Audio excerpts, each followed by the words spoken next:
nasangkot sa ko na po siya ng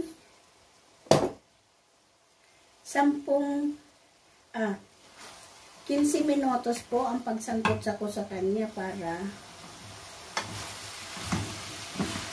lumabas ang sarili niyang mantika at maalis yung katas na nagtutubig kanina.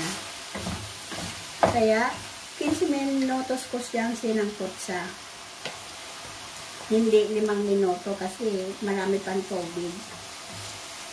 Ngayon, ang isusunod ko dyan po ay puti na, lalagyan ko po siya ng ganito kadami na alak na puti o vino na puti. Yan naman po ang isusunod ko pagka sangkot sa po ng 15 minuto. Yan.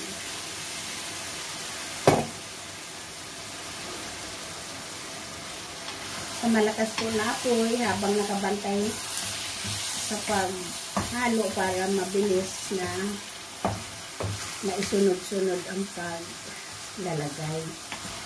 Pero kung medyo alis-alis ka pa, hinaan ang apoy. Pero kung diyan ka lang naman nakabantay para isunod-sunod sa paglagay, pwede mo ilagay sa malakas na apoy. Katulad nito, malakas na apoy dahil andito naman ako.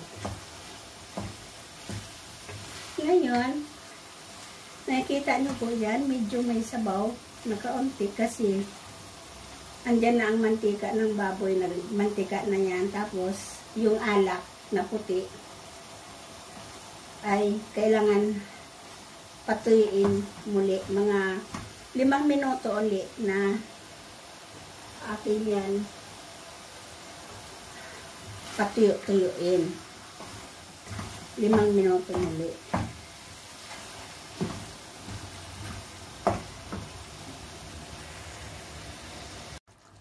Matapos ko po ilagay ang alak na puti, pinatuyo ko muna sa sangkot sa karne ng mga 5 minuto.